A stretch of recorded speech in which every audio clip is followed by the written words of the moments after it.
What's up, guys? Welcome back to another review. And this time, we're going to be taking a look at Shutter Island, directed by Martin Scorsese, starring Leonardo DiCaprio. Shutter Island tells the story of these two U.S. Marshals that go on to the said location in search of a missing persons. But as this movie progresses, we find out that things are not what they seem. Shutter Island is one of those perfect Hitchcockian-inspired type movies where what you see is actually not what you think.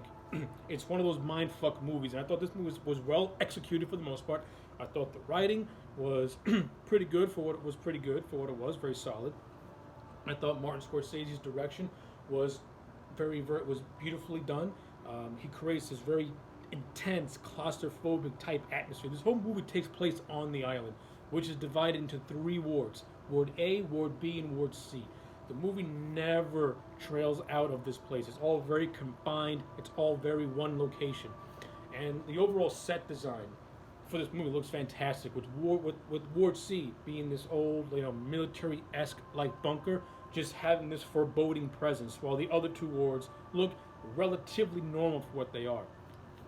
And I like how Martin Scorsese brought some nice psychological horror elements into this movie with his direction. Like I said, this movie is very atmospheric. It's very suspense-ridden. You never know. You don't know what's going to happen or what's going to go down. But as this movie progresses, your eyes are locked on to the screen. That's how tightly written I think this movie is. Not only that, you got excellent performances by talented actors. You got Leonardo DiCaprio as Teddy Daniels. He puts on an excellent performance. Mark Ruffalo plays his partner called Chuck. Great performance. Ben Kingsley plays the lead doctor. Great performance. You have supporting cast of outstanding actors like Max von Sydow, like Patricia Clarkson, like Ted Levine and Jackie Earle Haley. They all fill their roles out perfectly, with Ted Levine, to me, having probably the most interesting pieces of dialogue near the end of this movie when he and Leonardo DiCaprio's character are having a conversation. They're talking about God and violence, which I thought was a very interesting scene. And I it kind of gets you thinking about stuff like that. So I thought that stuff was actually pretty cool too. It's a thinking man's movie, so I enjoy stuff like that. And like I said, it's got a very interesting story as well, very captivating story as well, where what we think you see is not what's really happening. We think that these two U.S. Marshals are investigating a missing persons case, but in actuality, it's something else entirely. Now, this movie has a big twist, where it's revealed that Leonardo DiCaprio's character is indeed a former U.S. Marshal, but he's been in this facility for 2 years straight. So this whole story is that Leo's wife, played by Michelle Williams, went crazy and killed their 3 children by drowning them in the lake. And Leonardo DiCaprio's character, being stricken with grief, pretty much shoots his wife, murders his wife. And those events fucked him up psychologically, and that's how he was sent to Shutter Island. And what we were actually seeing was role play, intense role play, to try and rehabilitate him and to try and get him out of this fictional reality he's created for himself and try and get him back into the real world. He thinks his name is Teddy Daniels, but his real name is actually Andrew Latis.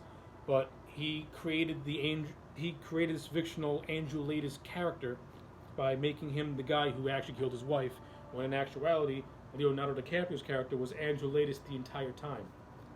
And a lot of the conversations he had in this movie, once we get to that big twist, they're actually all about him and trying to rehabilitate him. So I actually really liked the twist a lot. I thought the twist worked for me a little bit. I enjoy these mindfuckery type movies that play with your head a little bit. Alfred Hitchcock was known for doing that. There have been other movies who have done it much, much worse than Shutter Island.